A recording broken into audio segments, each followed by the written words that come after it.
My wife through my phone. This text from your ex proves everything. I want a divorce. I said fine. Then I hired a PI and discovered she was sleeping with my ex, and it was all a setup. I filed for divorce and sent the evidence to her parents. They are now frantically calling me to mediate. I, 38 male, am still trying to wrap my head around this whole dumpster fire. It's been a wild ride, and not the fun kind. It all blew up about a month ago. I came home from work, pretty standard Tuesday.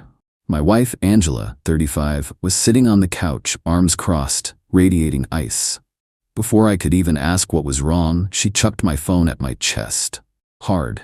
It clattered to the floor, screen thankfully intact. Then, in a theatrical rage, she grabbed her own phone from the coffee table and slammed it down, shattering its screen. "This is your fault," she shrieked before pointing a trembling finger at my phone on the floor. "This text from Brenda proves everything," she seethed. Brenda is my ex from, like, a decade ago. Ancient history. The text on my phone read something like, "Last night was amazing. Can't wait to see you again, handsome. Same time next week." I stared at it, completely baffled. "Angela, what is this? I haven't talked to Brenda in years. This isn't real."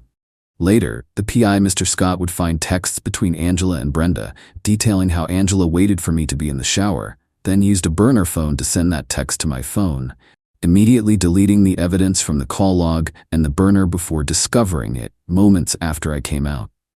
"Oh, I'm sure," she scoffed. "I want a divorce, Eric. I'm done with your lies. 15 years together and this is how it ends? Over a text I never got, about a meeting that never happened?" The shock was there, but honestly, a weird kind of calm washed over me too. If she was going to believe this so easily after everything, my reply was short, "Fine." Something about her immediate jump to divorce and the theatrical phone destruction felt off. My gut screamed that this was more than just a misunderstanding.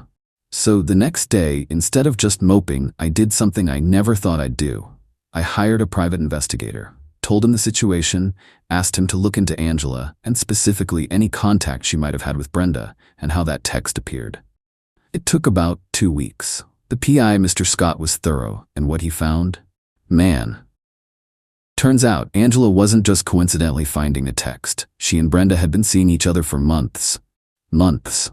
The text, a complete fabrication, a setup they cooked up together. PI even got the details of the burner phone text maneuver to make me the bad guy, give Angela the excuse she wanted to leave, and probably take me to the cleaners in the divorce. Brenda, my ex, was helping my wife screw me over. The betrayal was a double whammy. The PI got photos of them together, dates, times, texts between them planning the whole thing. It was all there. My fine from 2 weeks ago solidified into a cold, hard resolve. I didn't confront Angela. What was the point? She'd already shown her hand. Instead, I took Mr. Scott's entire report, made a copy, and filed for divorce first thing Monday morning. Cited adultery with irrefutable proof of the affair and the conspiracy to fabricate evidence. Then I packaged up another copy of that report, photos and all, and couriered it to Angela's parents, Stephen and Helen. They always thought Angela was a saint, and I was lucky to have her. Not even 24 hours later, my phone started blowing up. Stephen, then Helen, then Stephen again. "Eric, we need to talk. Eric, there must be some mistake. Eric, you can't just do this. You need to come over. We can mediate. Work this out with Angela." Mediate? After that? I don't think so.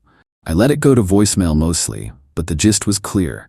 They wanted to play happy families and pretend their darling daughter hadn't orchestrated a massive deception. The rage is there, simmering under the surface, but mostly I just feel determined. She wanted a divorce, she's gonna get one, just not on her terms. Update 1 week later. Thanks for the comments on the original post, folks. Good to know I'm not totally out of line here. It's been an eventful week. So, Angela's parents, Stephen and Helen, didn't let up. After about the 10th call I didn't pick up, Stephen left a long, rambling voicemail. Started with how disappointed he was in me for being so hasty and unwilling to communicate. Then it shifted to how Angela is distraught and not herself, and how I clearly don't understand the pressure she's been under. Pressure to cheat and lie, apparently. He ended by saying I was destroying their family and that I needed to be a man and sort this out amicably with Angela, for everyone's sake. Translation. let her get away with it and probably pay for the privilege. Angela herself finally surfaced. Not with an apology, obviously. She sent me a barrage of texts from a new number, no surprise since she'd smashed her own phone in her tantrum. All caps mostly. How could you send that to my parents? You're trying to ruin my life. This is all your fault for driving me to this. Classic. Brenda only did it because you were such a bad husband. The mental gymnastics are astounding.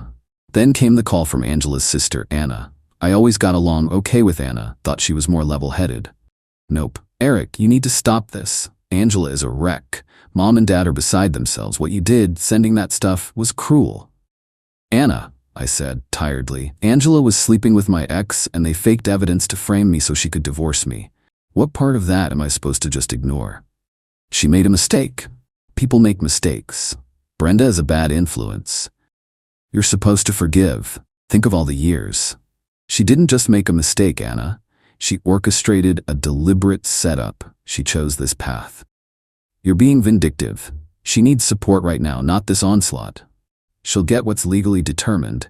Get, I replied. I've hired a lawyer. All future communication needs to go through her. Click. Speaking of which, I met with my lawyer, Miss Ruth. She's a shark, exactly what I need. Went through the PI report. Her eyes lit up. She confirmed that filing first with this kind of evidence was a smart move.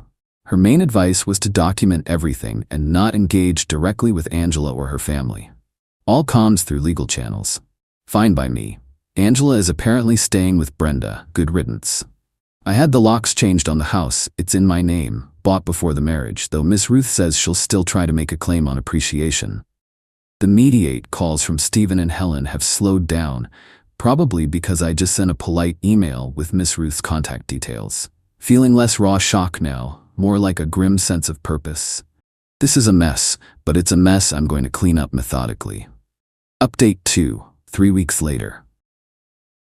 Alright, buckle up. The Entitlement Express has picked up steam and the dirty tricks have officially begun. So Angela, through her new lawyer, a real pit bull type apparently, formally requested emergency temporary spousal support. The amount she asked for was insane. Enough to fund her current lifestyle with Brenda, plus her legal fees, plus a little extra for her emotional distress. The petition painted me as a controlling monster who cut her off from her rightful money. Reminder, she had a part-time job for her own spending, the main finances were managed from my income, and there are no joint accounts to speak of. She claimed she was on the verge of homelessness, despite shacking up with her affair partner. Miss Ruth, my lawyer, just about laughed when she saw the request. Our response was swift, a big fat no on the exorbitant amount, countered with a much, much lower figure based on actual need, which, given she's living with Brenda and has some income, is minimal. We attached excerpts from the PI report, highlighting the premeditated nature of the affair, the setup, and the fabrication of evidence. We also pointed out that she was the one who initiated the separation based on a lie. Then came Dirty Trick 1, an anonymous tip to my HR department. Claimed I was using company time and resources for my divorce. Total BS, I've been super careful, and that I'd been aggressive and unstable in the office. My boss, thankfully, knows me pretty well and called me in for a chat. I calmly explained the basics of what was happening, assured him it was contained, and he said the complaint was vague and seemed malicious. HR did their due diligence, found nothing, and dismissed it. But damn, that was low. Trying to mess with my job? Ms. Ruth made a note, adds to the pattern.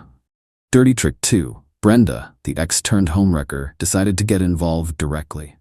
She started posting vague passive-aggressive stuff on social media, clearly aimed at me. Things like, "Some men can't handle a strong woman leaving their toxic clutches, and so glad my bestie is free from him." Tagging Angela in some of them. A clear attempt to rally public sympathy and paint Angela as the victim. Some of their mutual friends started liking and commenting supportive stuff. It's annoying, but Miss Ruth said to ignore it unless it becomes direct harassment or defamation. Angela's parents, Stephen and Helen, after being rebuffed by my lawyer, tried a new tactic, guilt trips via email. Long, rambling messages about the vows we took, forgiveness, how Angela is suffering enough from her mistake, and how my refusal to mediate is tearing everyone apart. Helen even threw in a line about how her health is suffering because of all this stress. Seriously. The PI also dug up a little more on Brenda. Turns out she has a bit of a history of this kind of drama, and she's not exactly financially stable. It seems she might have seen Angela, and by extension me, as a bit of a meal ticket. The court date for the temporary support hearing is next week. Angela will have to show up, look a judge in the eye, and explain why she deserves a mountain of cash after what she pulled. Ms. Ruth is confident. Me? I'm just tired of the games, but more determined than ever not to let them win. Every stunt they pull just reinforces that I made the right call.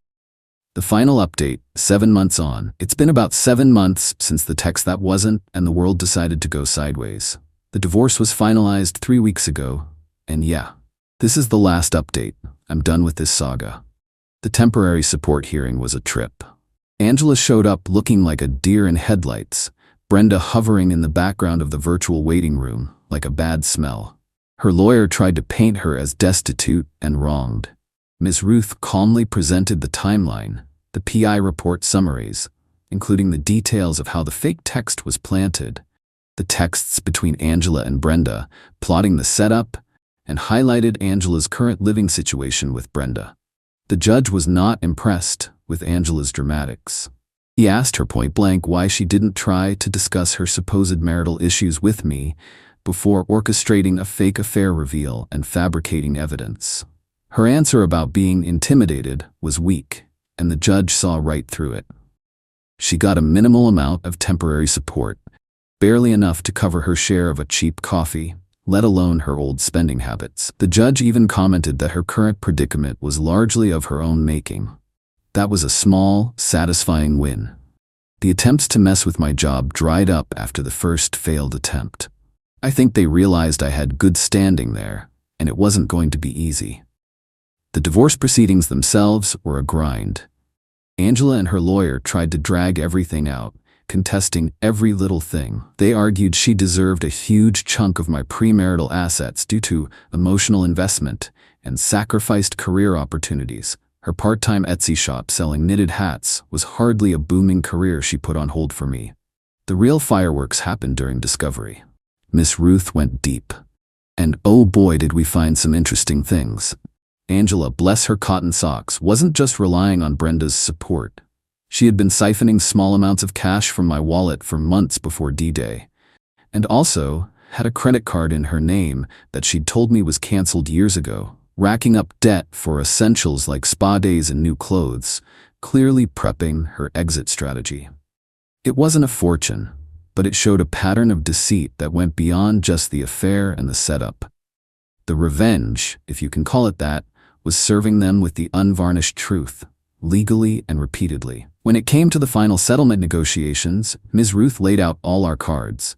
The detailed PI report on the affair, and the setup, including the deliberate planting of the text, Angela's pre-divorce financial shenanigans with the secret card and cash, Brenda's less-than-stellar background, and the clear evidence of their coordinated campaign to defraud me. Angela's lawyer tried to argue marital misconduct doesn't affect asset division significantly in this state. Miss Ruth countered that while true to a point, fraudulent conduct to initiate said divorce, the fabrication of evidence and an attempt to gain an unfair financial advantage absolutely does, and so does dissipation of assets, the secret card debt. The mediation was tense. Angela was there looking sullen. Brenda was not invited. Stephen and Helen tried to show up for moral support and probably to try and influence things, but Miss Ruth had them barred from the actual mediation room. They were furious, muttering about how unfair the process was.